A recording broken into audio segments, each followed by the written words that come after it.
गई इंदिये सुकाये, जोगे वेदे कसाय नाणेय, संजम दंसन लेसा, भविया संमत सन्नी आहारे, गुणजीवा पज्जती, पाणा सन्नाय मग्गणा ओय, उव ओगो विय कमसो, वि संतु परुवणा भणिया, झाणाविय पज्जाविय, जाय कुलकोडी संजू आसवे, गहनादि जेण भणिया, कमेन 24 ठाणानी. अंतिम शासनायक 1008 भगवान महावीर स्वामी की जय. द्वादशांग श्रुत देवी की जय. स्वाध्याय कक्ष संपेपर्यंत आपणा सर्वांना चतुर्विध आहाराचा त्याग असणार आहे. 24 ठाण चर्चा अंतर्गत कालपर्यंत आपण गुणस्थानांचं प्रकरण पूर्ण केलं. 14 गुणस्थानामध्ये मोह आणि योगाच्या निमित्ताने होणाऱ्या तरतमरूप भावांचं विश्लेषण पाहिलं.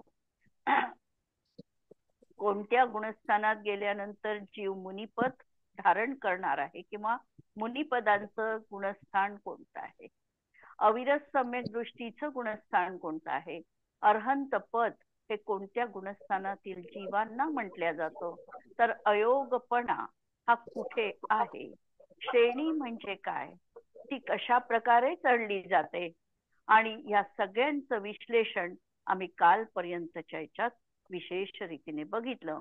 आणि आज आम्ही प्रकरण बघतो आहे जीव समासाचं. कालच आपण हे प्रकरण सुरू केलं आणि जीव समासाचे द्रव्यसंग्रहकारांनी नेमिचंद्र आचार्यांनी जे 14 भेद केले, या 14 भेदांचं आम्ही विश्लेषण केलं की एकेंद्रिय, त्यामध्ये एकेंद्रिय सूक्ष्म बादर या दृष्टीने भेद करून एकेंद्रियाचे 4 भेद लावून सूक्ष्म बादर हे लावून आम्ही द्विनिंद्रिय, तीन इंद्रिय, चतुरेंद्रिय, असंज्ञी आणि संज्ञी हे मिळून त्याचे पर्याप्तक आणि अपर्याप्तक या दृष्टीने आम्ही भेद केले. पहिल्यांदा तर आम्ही जीवराशी सगळी पाहिली तर आम्ही त्याला एकाच कॅटेगरीत सगळ्यांना एक टाकू शकतो. जो जीवन जगतो तो जीव, या दृष्टीने सर्व समान, ज्याला दर्शन ज्ञान आहे तो सगळा जीव, या दृष्टीने एकाच कॅटेगरीमध्ये त्याचा संग्रह आम्ही करू शकतो. हेही संग्रहनयानेच कथन आहे. आणि या संग्रहनयाचे जसजसे भेद आम्हाला करता येतील ते भेद आम्ही भेद प्रभेद करत गेलो की आम्हाला ही समासांची संख्या अशा प्रकारे निरनिराळी मिळणार आहे. पहिल्यांदा तर आम्ही समजायचे फक्त जीवाचे भेद केले की पर्याप्तक आणि अपर्याप्तक, तर आम्हाला 2च जीव समासामध्ये काम झालं की पर्याप्तक अपर्याप्तक. नंतर आम्ही समजा अपर्याप्तकाचे 2 भेद परत केले, निवृत्त अपर्याप्तक आणि लब्ध अपर्याप्तक.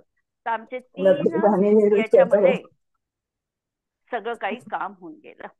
परंतु आम्हाला इतक्या अशा या भेदा प्रभेदांमध्ये जायचं नाही, आम्हाला ठळक ठळक बघायचंय. म्हणून आम्ही पहिल्यांदा 14 जीव समास आम्ही बघितले जे द्रव्य संग्रहकारांनी केलेले आहे. आणि या द्रव्य म्हणजे एक महत्वाची गोष्ट या जीव समासाच्या बाबतीत आढळली किंवा वाचण्यात आली माझी ती गोष्ट कदाचित ही माहिती नसेल आणि म्हणून मी ही सगळ्यांशी शेअर करते आहे की जे द्विनिंद्रिय, तीन इंद्रिय आणि चतुरेंद्रिय हे जीव आहे यांना विकलत्रय जीव असं म्हणतात, हे सगळ्यांना माहिती आहे. पण यांना प्राणी अशी संज्ञा दिली जाते. प्राणी, आम्ही प्राणी, भूत, सत्व हे समानार्थी शब्द वापरतो जीवासाठी. पण ज्या वेळेला आम्ही भक्ती वाचतो, भक्तींचं प्रकरण कुंद आचार्यांचं, त्यावेळेला हॅलो, कुणाचा मोबाईल सुरू असेल तर म्यूट करा प्लीज, म्यूट वर टाका सगळ्यांनी. तर द्विनिंद्रिय, तीन इंद्रिय आणि चतुरेंद्रिय म्हणजे विकलत्रय जीवांना प्राणी अशी संज्ञा आहे. वनस्पती कायिक जे जीव आहे त्यांना भूत अशी संज्ञा आहे. पंचेंद्रिय जे जीव आहे त्यांना जीव म्हटल्या जातं. तर पृथ्वी कायिक, जल कायिक, तेज कायिक आणि वायू कायिक या जीवांना सत्व असं नाव, विशिष्ट नाव दिलंय. जर आम्ही सामान्य व्याख्या केली तर आम्ही कोणालाही काहीही म्हणू शकतो, पण त्याच्यात पर्टिक्युलरली ही नावं आलेली आहे की विकलत्रय जीवांना प्राणी म्हणायचं. नंतर वनस्पती कायिक जे जीव आहेत ते भूत या संज्ञेनी त्या ठिकाणी सांगितल्या जातात. पंचेंद्रिय जीवांना जीव म्हटल्या जातं आणि पृथ्वी, जल, अग्नी आणि वायू कायिक जीवांना सत्व म्हटल्या जातं. ही विशेष गोष्ट वाचण्यात आली आणि म्हणून ही तुमच्याशी शेअर केलेली आहे. प्रकरण आमचं सुरू आहे एकेंद्रिय सूक्ष्म पर्याप्त. दोन आम्ही भेद बघितलेले होते. आम्ही पहिल्यांदा भेद बघितलेले आहे एकेंद्रिय बादर पर्याप्त आणि एकेंद्रिय बादर अपर्याप्त. आता एकेंद्रिय सूक्ष्म पर्याप्त आणि एकेंद्रिय बादर पर्याप्त, सॉरी, एकेंद्रियामध्ये सूक्ष्म पर्याप्त आणि एकेंद्रिय सूक्ष्म अपर्याप्तक. सूक्ष्माचेच दोन भेद केले, पर्याप्तक आणि अपर्याप्तक. तर आता जो सूक्ष्मजीव आहे या सूक्ष्मजीवांना सूक्ष्म नामकर्माचा उदय आहे आणि त्यावेळेला जर तो पर्याप्तक होणार असेल तर त्याला पर्याप्तक नामकर्माचा उदय आहे. आणि सूक्ष्म जे जीव आहे हे फक्त एकेंद्रिय जीवच सूक्ष्म आहे. द्विनिंद्रियापासून सगळे जीव बादर आहेत. त्यामुळे सूक्ष्मपणा जो लावायचा आहे त्याच्यासोबत एकच इंद्रिय लावायचं आहे. आता ज्याची शरीर पर्याप्ती पूर्ण होईल त्याला पर्याप्तक म्हणायचं आणि ज्याची शरीर पर्याप्ती पूर्ण होणार नाही त्याला अपर्याप्तक जीव म्हणायचं. हे झालं एकेंद्रिय सूक्ष्म पर्याप्त आणि एकेंद्रिय सूक्ष्म अपर्याप्त. आता द्विनिंद्रिय जीवांमध्ये सूक्ष्म बादरपणा लावायची गरज नाही. हे सगळे जीव बादरच असणार आहे. त्या ठिकाणी फक्त पर्याप्तक आणि अपर्याप्तक या दोनच पर्यायी किंवा दोनच अवस्था पाहायच्या, ज्यामध्ये ज्याला पर्याप्तक नामकर्माचा आणि त्रस नामकर्माचा, कारण द्विनिंद्रियापासून सगळे जीव त्रस असणार आहे म्हणून त्रस नामकर्माचा आणि पर्याप्तक नामकर्माचा उदय असताना जो जीव दोन इंद्रिये धारण करतो आणि आपली शरीर पर्याप्ती पूर्ण करतो तो झाला द्विनिंद्रिय पर्याप्त. आता जो सगळं हे असंच आहे, फक्त तिथे पर्याप्तकच्या जागी अपर्याप्तक नामकर्म लावायचं आणि तो शरीर पर्याप्ती पूर्ण करत नाही तो जीव द्विनिंद्रिय अपर्याप्तक म्हटला जातो. त्याला त्रस नामकर्माचा उदय आहे पण पर्याप्तकाचा उदय नाही, अपर्याप्तकाचा उदय आहे. असं तीन इंद्रिय जीवांच्या बाबतीत पण लावायचं. त्यांनाही त्रस नामकर्माचा उदय आहे. जर तो पर्याप्तक असेल तर त्याला पर्याप्त नामकर्माचा उदय लावायचा आणि तो जर लब्ध पर्याप्तक असेल तर त्याला अपर्याप्तक नामकर्माचा उदय लावायचा. या ठिकाणी दोनच कॅटेगरी केली, निवृत्त पर्याप्तक, लब्ध पर्याप्तक. हा भेद इथे केलेला नाही. म्हणून या ठिकाणी अपर्याप्तक लावत असताना लब्ध पर्याप्तकच लावायचा, त्याला अपर्याप्तक नामकर्माचा उदय लावायचा. नंतर चतुरेंद्रिय जीवाच्या बाबतीत देखील पर्याप्तक आणि त्रस नामकर्माचा उदय असताना ज्या जीवाला 4 इंद्रिये तो धारण करतो आणि शरीर रचना पूर्ण करतो तो चतुरेंद्रिय पर्याप्तक.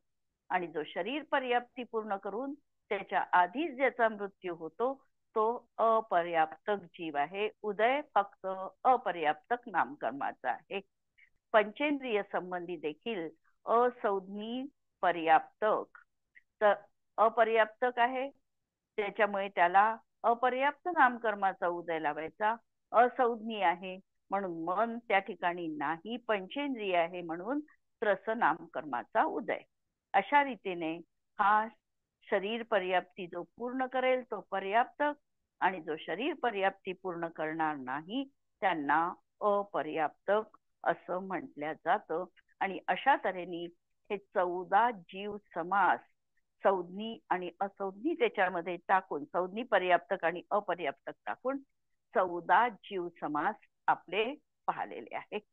आता दुसऱ्या प्रकाराने जीव समासाचे भेद केलेले आहे. ते 19 भेद केलेले आहे. जे 24 स्थानामध्ये आम्हाला भेद लावायचे आहे ते 19 भेद लावायचे, लक्षात ठेवायचे. जीव समासाचे अनेक भेद होतील. पुढे 98 भेद केले, काहींनी आणखी खूप विस्तृत भेद केलेले आहे. परंतु आम्ही जे 24 स्थानामध्ये भेद लावणार आहे ते 19 भेद लावणार आहे आणि ते आपल्याला लक्षात ठेवायचे आहेत. पहिल्यांदा आम्हाला भेद करायचंय पृथ्वी, पाणी, अग्नी, वायू. 4 तऱ्हेचे आम्हाला स्थावर काही जीव घ्यायचे. पृथ्वी, पाणी, अग्नी आणि वायू यांचे सूक्ष्म आणि बादर असे मिळून 8 भेद झाले. नंतर वनस्पती कायिकाचे भेद लावताना एक भेद लावायचा आहे नित्य निगोद आणि इतर निगोद. आणि या दोहोंचेही सूक्ष्म आणि बादर असे मिळून 4 भेद याच्यामध्ये ऍड केले म्हणजे झाले एकूण 12 भेद. नंतर सप्रतिष्ठित प्रत्येक आणि अप्रतिष्ठित प्रत्येक असा मिळून 14 झाले. नंतर म्हणजे एकेंद्रियाचे एकूण 14 भेद लावलेले आहे. नंतर द्विनिंद्रिय, तीन इंद्रिय, चतुरेंद्रिय, असंज्ञी पंचेंद्रिय आणि संज्ञी पंचेंद्रिय असे हे 19 भेद या ठिकाणी लावलेले आहे. या ठिकाणी पर्याप्तक किंवा अपर्याप्तक ही विवक्षा या 19 भेदांमध्ये लावलेली नाही. या 19 भेदांमध्ये हे सगळे जीव एकाच कॅटेगरीत टाकले. त्याला अपर्याप्तकाचा उदय आहे की पर्याप्तकाचा उदय आहे हे बघितलं नाही. त्यांना फक्त पाहिलं ते जीव सूक्ष्म आहे की बादर आहे, एकेंद्रियासाठी पाहिलं आणि नंतर द्विनिंद्रियासाठी तर तेही पाहायची गरज नाही. आणि बाकीच्या सगळ्या जीवांना द्विनिंद्रिय, तीन इंद्रिय, चतुरेंद्रिय, असंज्ञ आणि संज्ञी अशा तऱ्हेने ठोकळ असे हे भेद 19 भेद लावलेले आहे. परत पहा 19 भेद कसे लागले, कारण याच्याशी आपल्याला संबंध येणार आहे. म्हणून पहिला पृथ्वी, पाणी, अग्नी, वायू हे 4 घेऊन टाकले आणि याचे सूक्ष्म आणि बादर घेतले. वनस्पती काही सोडला याचं कारण वनस्पतीमध्ये निगोद आणि नित्य निगोद, इतर निगोद हे भेद आहे. आणि परत आम्हाला सप्रतिष्ठित प्रत्येक आणि अप्रतिष्ठित प्रत्येक. पहिल्यांदा तर वनस्पतीचे आम्ही 2 भेद लावतो नेहमी. एक लावतो सप्रतिष्ठित प्रत्येक आणि एक लावतो वनस्पती कायिक जीव. आणि वनस्पती कायिकाचे आम्ही भेद लावताना निगोद लावतो आणि एक लावतो म्हणजे प्रतिष्ठित लावतो आणि एक आम्ही अप्रतिष्ठित लावतो. तर हे असे भेद घेऊन आम्हाला नित्य वनस्पती कायिकाचे नित्य निगोद आणि इतर निगोद असे 2 भेद आणि त्याचे सूक्ष्म बादर. नंतर प्रत्येकचे सप्रतिष्ठित प्रत्येक आणि अप्रतिष्ठित प्रत्येक असे 2 भेद.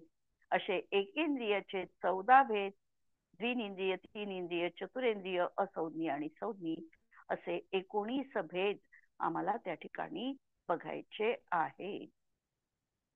नंतर समासांचं वर्णन पाहताना याला जर आम्ही 3नी गुणाकार केला, 19 भेद हे सांगितले आणि या 19 भेदांना आम्ही 3नी गुणलं.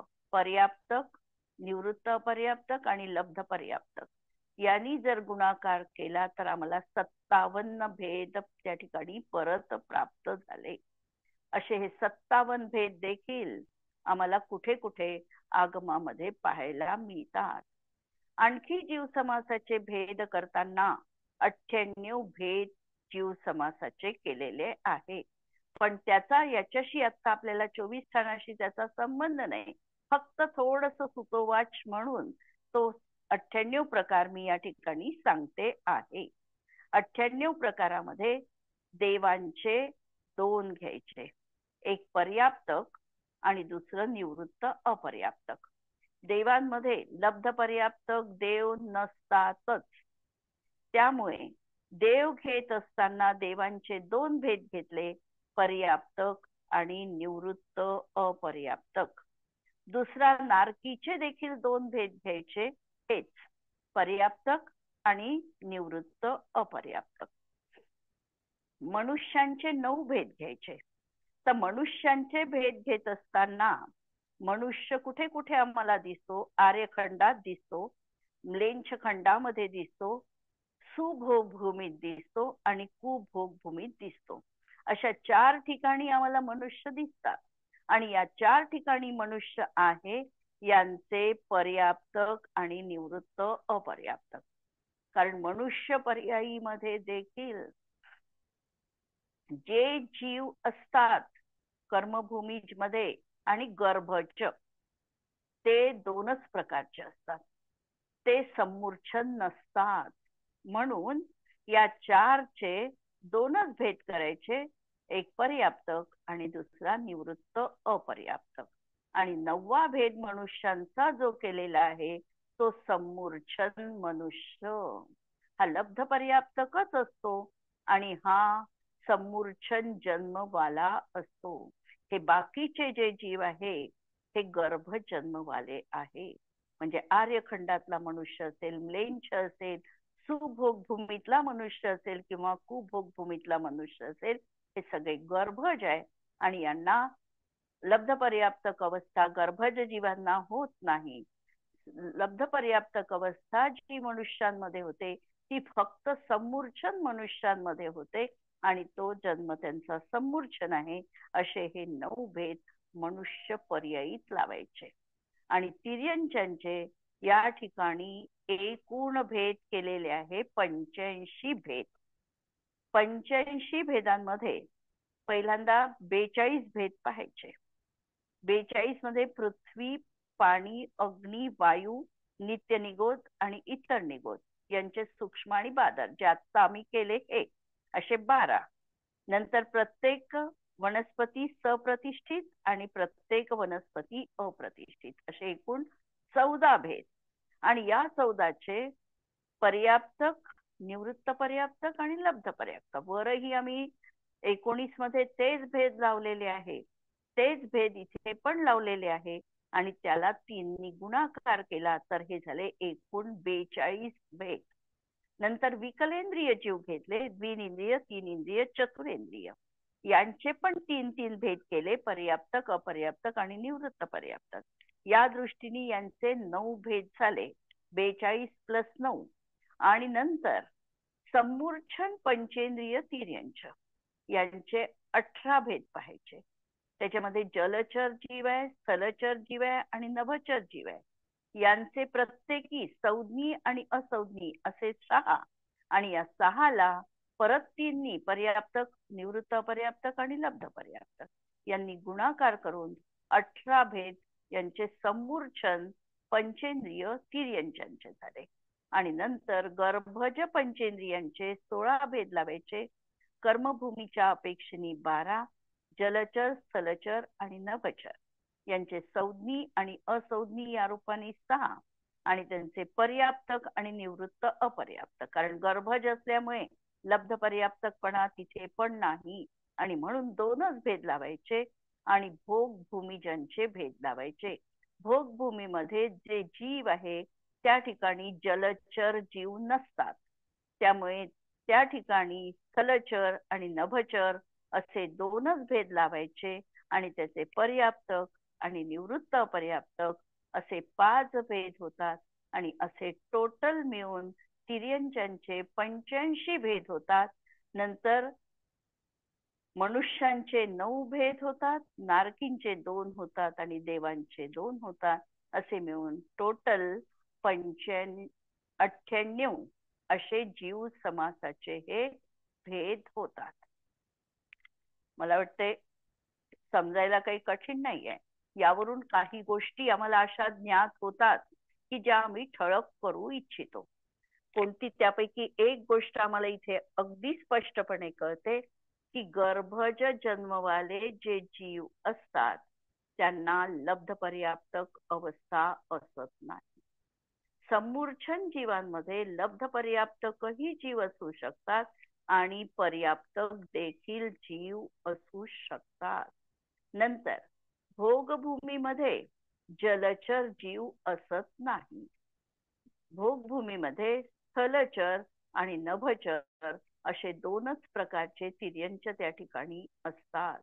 अशा तऱ्हेने या भेद प्रभेदांना आम्हाला समजायचं आहे.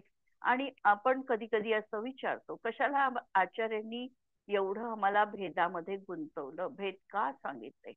कारण आम्ही जे जीवाचं अन्वेषण करत आहे, शोध घेत आहे, हा शोध घेत असताना कुठे कशा प्रकारची जीवसृष्टी दिसणार आहे, कुणाला आम्ही जीव म्हणावं आणि कोण अजीव रूप आहे हे आम्हाला पूर्णतः स्पष्ट आकलित होण्यासाठी जे जे काही हे समास दाखविलेले आहे त्या त्या ठिकाणी जीवराशी आहे, ही आम्हाला आमच्या मनाची पक्की पहिल्यांदा धारणा करायची आहे आणि या जीवाच्या विराधनेपासून वाचायचं आहे. जर आम्हाला जीवराशीच कळली नाही तर आम्हाला त्यांची हत्या करण्यात किंवा त्यांना दुखापत करण्यात आम्हाला किंतु परंतु वाटणार नाही. जसं लहान मुलं असतात आणि अग्नीची म्हणजे आगपेटीच्या काड्या विनाकारण त्या उगाळत राहतात केवळ मजा म्हणून. तर जेव्हा असं मजा म्हणून एखादी व्यक्ती काम करते आणि त्या मुलाला जर आम्ही समजून सांगितलं की ही जी आम्ही आगपेटी उजळतो आहे याच्यामध्ये प्रत्येक वेळेला अग्निकाई जीव उत्पन्न होतो आणि ते विनाकारण तू करतो आहेस, हे जर त्याच्या पचनी पडलं तर तो आपोआपच त्या जीवांच्या हत्येपासून वाचू शकतो.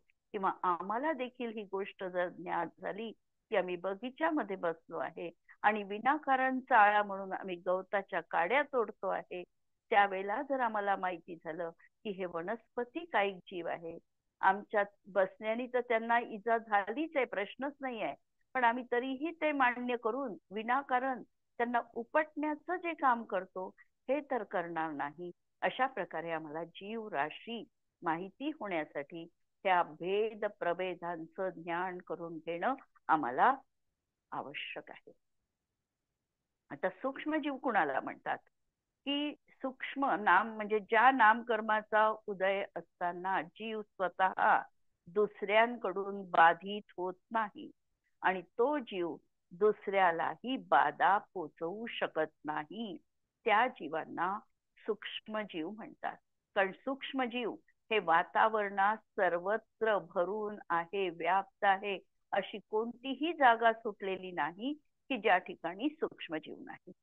पण सूक्ष्मजीवांचं आमच्या अस्तित्वामुळे त्यांची फारशी विराधना त्या ठिकाणी होत नाही. आमच्याकडून जी विराधना घडते ती बादरकाई जीवांची घडते. सूक्ष्मजीव तर आम्ही हात हलवायला लागलो की तिथले जीव आपोआप दुसरीकडे निघून जातात, त्यांना ती जाणीव होते आणि ते निघून जातात. किंवा त्यांचं तिथे काही होणार असेल तसंच त्यांचं होतं, आमच्यामुळे त्यांचं विशेष नुकसान होत नाही. असे जे जीव आहे ते सूक्ष्म जीव आहे.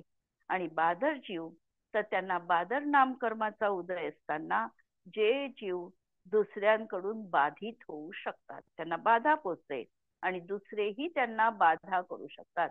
जसा मुंगी चालली आहे, आपल्या लाईनीमध्ये चाललेली आहे आणि आम्ही तिथे मध्येच बोट ठेवला तर ती बाधित होते, तिचा मार्ग तिला बदलावा लागतो.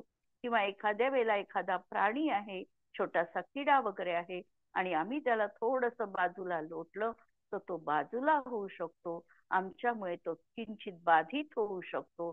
तर अशा प्रकारे बाधा देऊ शकतो आणि तोही आम्हाला बाधा करू शकतो. असे हे बादर जीव म्हटल्या जातात. आता या जीव समासाची विशेषता काय आहे? विशेषतः अपर्याप्तक जीव हे दोन प्रकारचे असतात, निवृत्त अपर्याप्तक आणि लब्ध अपर्याप्तक. निवृत्त अपर्याप्तक हा जीव नियमानी पर्याप्ती पूर्ण करतोच. लब्ध पर्याप्तक जीव मात्र नियमानी कोणतीही पर्याप्ती पूर्ण न करता त्याचं मरण होतं. निवृत्त अपर्याप्तक जीवाला पर्याप्तक नामकर्माचा उदय असतो आणि लब्ध पर्याप्तक जीवाला मात्र अपर्याप्तक नामकर्माचा उदय असतो. लब्ध पर्याप्तक जीवाला नवीन आयुचा बंध त्या अवस्थेतच आयुच्या त्रिभागातच होतो. निवृत्त अपर्याप्तक जीवाला नवीन आयुचा बंध अपर्याप्तक अवस्थेत कधीच होत नाही, पर्याप्ती पूर्ण झाल्यानंतरच त्याला आयुबंध होणार आहे. अशा तऱ्हेने या जीव समासाला आपण बघितलेलं आहे. यावर कुणाला काही प्रश्न असेल तर विचारू शकता.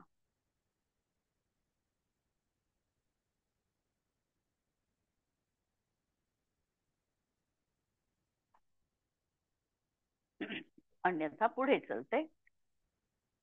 आता आमचं 24 प्ररूपणामधलं प्रकरण सुरू होणार आहे पर्याप्ती. पर्याप्ती कशाला म्हणतात?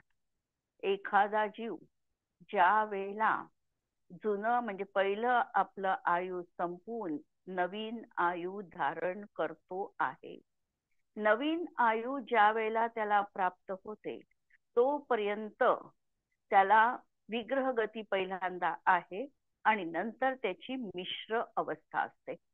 जेव्हा विग्रह गतीत आहे त्यावेळेला तो 1, 2 किंवा 3 समयपर्यंत आहारक वर्गणा ग्रहण करत नाही. नवीन शरीरासाठी त्याच्याजवळ कोणतंही मटेरियल उपलब्ध नाही. त्यावेळेला त्याच्या जीवनात कारमाण कायोग असतो. त्याला नवीन आयुचा उदय सुरू झालेला असतो, परंतु शरीराला आवश्यक असलेली आहार वर्गणा अजून त्यांनी ग्रहण केलेली नाही.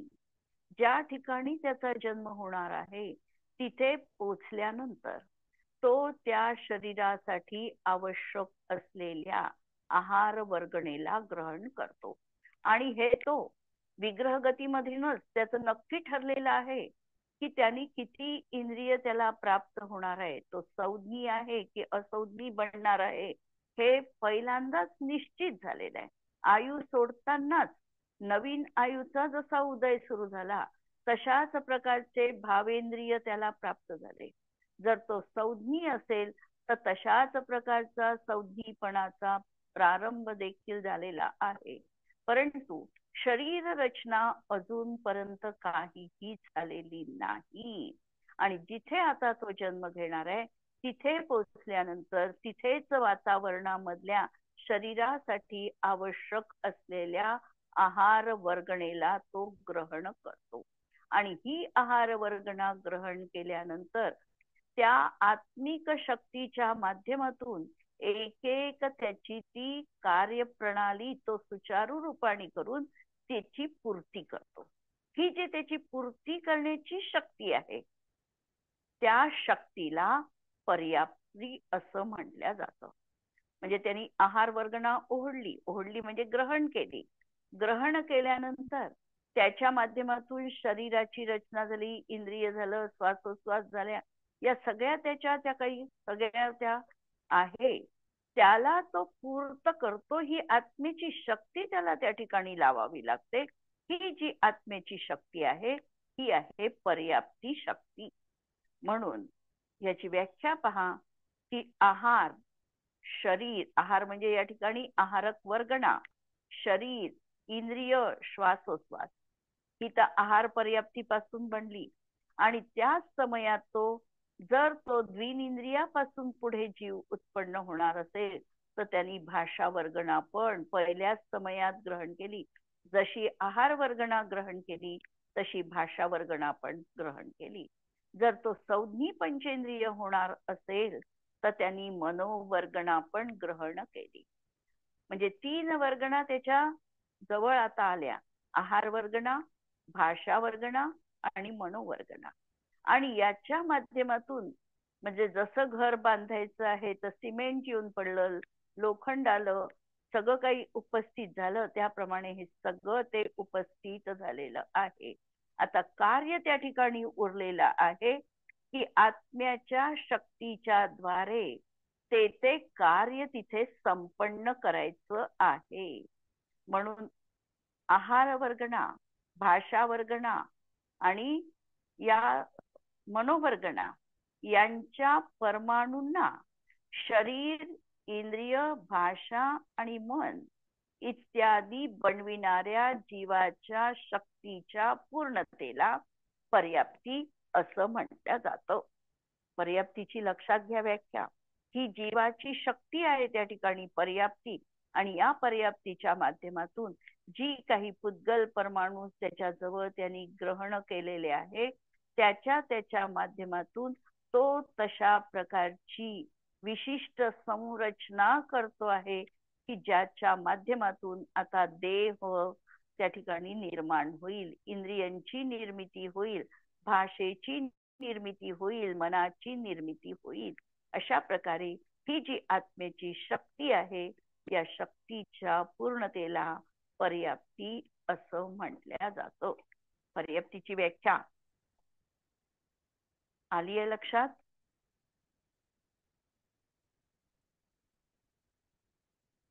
म्हणून परत पहा व्याख्या की आहार वर्गणा, आहार वर्गणेपासून काय बनलं? शरीर बनलं. जर तो मनुष्य होणार असेल किंवा तिर्यंच होणार असेल तर औदारिक शरीर बनलं. जर तो देव किंवा नारकी होणार असेल तर वैक्रियक शरीर बनलं. आणि आहारक वृद्धिधारी मुनींनी जर आहार वर्गणा ग्रहण केली तर आहारक शरीराची निर्मिती झाली. म्हणून आहार वर्गणा त्यांनी ग्रहण केली, त्याच्यापासून अशी शरीर बनलं, इंद्रिय बनलं आणि श्वासोच्छ्वास बनला.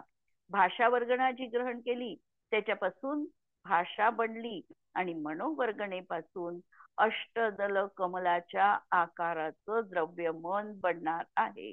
तर हे जे परमाणू त्यांनी ग्रहण केले याला बनविणाऱ्या अशा जीवाच्या शक्तीच्या पूर्णतेला पर्याप्ती असं म्हटल्या जातं. आता ह्या पर्याप्ती 6 आहेत. एक आहार पर्याप्ती, दुसरं शरीर पर्याप्ती, इंद्रिय पर्याप्ती, श्वासोच्छ्वास पर्याप्ती, भाषा पर्याप्ती आणि मनोपर्याप्ती. पर्याप्तीचा क्रम सांगताना हाच क्रम सांगितल्या गेला पाहिजे. जर आम्ही म्हटलं एखाद्या व्याख्या विचारली पर्याप्ती म्हणजे पर्याप्तीचे नाव सांगा, साधी विचारलं आणि आम्ही पहिले सांगितलं की भाषा पर्याप्ती, इंद्रिय पर्याप्ती, हा क्रम चालणार नाही. आम्हाला क्रम याच पद्धतीने लावावा लागणार आहे, कारण आमच्या ज्या पर्याप्ती आहे याची सुरुवात युगपत झालेली आहे, पण पूर्ती मात्र याच क्रमाने होणार आहे. पहिल्यांदा आहार वर्गणेची पूर्ती, मग शरीर पर्याप्तीची पूर्ती दुसरी, तिसरी इंद्रिय पर्याप्ती, चौथी श्वासोच्छ्वास पर्याप्ती, पाचवी भाषा पर्याप्ती आणि 6वी मनोपर्याप्ती. आता माझा एक प्रश्न या ठिकाणी तुम्हा सगळ्यांना असणार आहे की आता हा जीव विग्रह गतीमध्ये आहे. विग्रह गतीमधून त्यांनी विशिष्ट जन्म घेण्याच्या ठिकाणी या पर्याप्तींचं ग्रहण केलेलं आहे. आहार पर्याप्ती त्यांनी ग्रहण केली. आहार पर्याप्ती ग्रहण करत असताना त्याला आता भाषा म्हणजे तो द्विनिंद्रिय जीव आहे किंवा तो मनोपर्याप्तीवाला संधी पंचेंद्रिय जीव आहे, तर तो आपल्या मनाने विचार कधी करू शकेल? तो जीव मनाने विचार कधी करू शकेल? त्यांनी विग्रह गतीमध्ये नो इंद्रियावरण कर्माचा क्षयोक्षम त्याला आहे. लक्षात घ्या, विग्रह गतीमध्ये त्या जीवाला नो इंद्रियावरण कर्माचा क्षयोक्षम प्राप्त आहे. जन्मस्थानी त्यांनी पर्याप्तींचं ग्रहण केलेलं आहे. अशा जीवाला तो जीव मनाने विचार कधी करू शकेल? उत्तर अपेक्षित आहे. पर्याप्ती पूर्ण झाल्यानंतर. पर्याप्ती जेव्हा त्याची मनोपर्याप्ती पूर्ण होईल तेव्हा त्यानंतर तो विचार करू शकणार आहे. जोपर्यंत द्रव्येंद्रियाची पूर्ती होणार नाही, द्रव्य मनाची पूर्ती होणार नाही, तोपर्यंत तो जीव मनाने विचार करू शकत नाही. त्याचप्रमाणे जोपर्यंत त्याची श्वासोच्छ्वास पर्याप्ती पूर्ण होत नाही तोपर्यंत तो श्वास पण घेऊ शकत नाही. श्वासोच्छ्वास नामकर्माचा उदय तोपर्यंत जीवाला असत नाही. महत्वाची गोष्ट पहा. आता परत थोडस बारीकीने विचार करा की जो लब्ध पर्याप्तक जीव आहे आणि जो निरंतर निरंतर लब्ध पर्याप्तकच बनतो आहे, असा जीव श्वासोच्छ्वास कधी घेईल? आम्ही जीवाचं जीवन हे श्वासोच्छ्वासांनी ठरवतो आणि हा जीव लब्ध पर्याप्तक जीव आता हे लगातार लगातार तो लब्ध पर्याप्तक अवस्था प्राप्त करत आहे. उत्कृष्टतेची खूप आहे, पण 6012 धरा. तर आता या 6012 मध्ये तो श्वासोच्छ्वास कधी घेईल?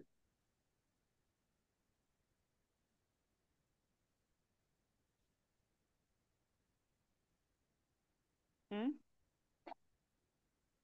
काय वाटतं अनेक काय? जीवांचं एक शरीर असते. हं. त्यामुळे आता हं. तरीही लक्षात घ्यायचं की काहीही असेल तरी त्या जीवाचा श्वासोश्वास 6012 भवामध्ये सुरू पण होत नाही. ग्रहण झालेलं आहे आहार पर्याप्तीचं, परंतु श्वासोश्वास मात्र घेतल्या जातच नाही. त्याच्या आतच त्यांचा मृत्यू होतो. म्हणजे आम्ही म्हणतो की आम्ही श्वासाशिवाय एक क्षणही राहू शकत नाही, आणि हे लब्ध पर्याप्त जीव लगातार लगातार एवढ्या वेळा जन्म मरण करतात आणि त्या ठिकाणी त्यांचा श्वासोश्वास होत पण नाही. एवढा त्यांना तसा प्रकारचा श्वासोश्वास घ्यायलाही त्यांना वेळ मिळत नाही, तर त्यांचा मृत्यू होतो. म्हणून इंद्रिय पर्याप्ती पूर्ण झाल्याशिवाय इंद्रियाचं कार्य सुरू होत नाही. श्वासोश्वास पर्याप्ती पूर्ण झाल्याशिवाय श्वासोश्वास नामकर्माचा उदय नाही आणि श्वास उश्वास पण नाही. नंतर भाषा पर्याप्ती पूर्ण झाल्याशिवाय जीव वचन बोलू शकत नाही. द्विनिंद्रिय जीव आहे, त्याची ज्या वेळेला भाषा पर्याप्ती पूर्ण होईल त्यावेळेला त्याचं वचन आहे. आणि द्विनिंद्रिय जीवाचं वचन म्हटल्या जातं ते कोणतं? त्यांना कोणता वचन योग आहे? अनुभय वचन योग. द्विनिंद्रिय जीवांना एकच आहे, अनुभय वचन योग. संज्ञी पंचेंद्रिय जीवांनाही त्यांची भाषा पर्याप्ती पूर्ण होत नाही तोपर्यंत ते वचनाचा उपयोग करू शकत नाही. आणि संज्ञी पंचेंद्रिय जीवांना जशी त्यांची भाषा पर्याप्ती पूर्ण होईल तेव्हा त्यांचा चारही प्रकारचा वचनयोग संभवनीय आहे: सत्य, असत्य, उभय आणि अनुभय. मनोपर्याप्ती पूर्ण झाल्यावर त्या मनाच्या अवलंबनाने विचार करण्याची क्षमता त्या जीवाला उत्पन्न होते. अशा तऱ्हेच्या या पर्याप्तींचं कार्य आमच्या जीवनात आम्हाला पाहायचं आहे. आज ताई, आपण इथे थांबू. हं. एखादा मुका मनुष्य असला तर त्याला भाषा पर्याप्त नाही राहत का? आहे, भाषा पर्याप्ती आहे त्याला. तो पण तो संवाद वचन करतो, बोलू नाही काही शकत शब्द. ना. वचन जरी बोलत नाही तरी वरचं इंद्रिय आहे म्हणजे खालचं इंद्रिय आहे, बोलणार नाही तो. हा. पण त्याच्या शब्दामध्ये तो हावभाव, आवाज काढणं ही पण भाषा पर्याप्ती आहे. आवाज हो का? निघतोच ना मुका असेल तरी. तर भाषा पर्याप्ती आहेच त्याच्या जीवनात. द्विनिंद्रियापासून आहे. आता द्विनिंद्रियाला काय बोलता येतं का? पण नाही. तिथेही अनुभय वचन योग आहे त्यांचा. हो का? हम्म. ठीक आहे, बाकीचं पण प्रकरण आपण 19 उद्याला भेद जे बघू. केले हं. तर त्याच्यामध्ये वनस्पती काईकचे बादर आणि सूक्ष्म भेद नाही घेतला का? घेतला ना, वनस्पती कायकाचे घेतले ना. वनस्पती कायकाचे पहिल्यांदा नित्य निगोद आणि इतर निगोद इतर केले. निकोध घेतले आणि नंतर हा. सप्रतिष्ठित आणि सप्रतिष्ठित अप्रतिष्ठित. प्रत्येक. हा, सप्रतिष्ठित प्रत्येक आणि अप्रतिष्ठित प्रत्येक. पहिल्यांदा साधारण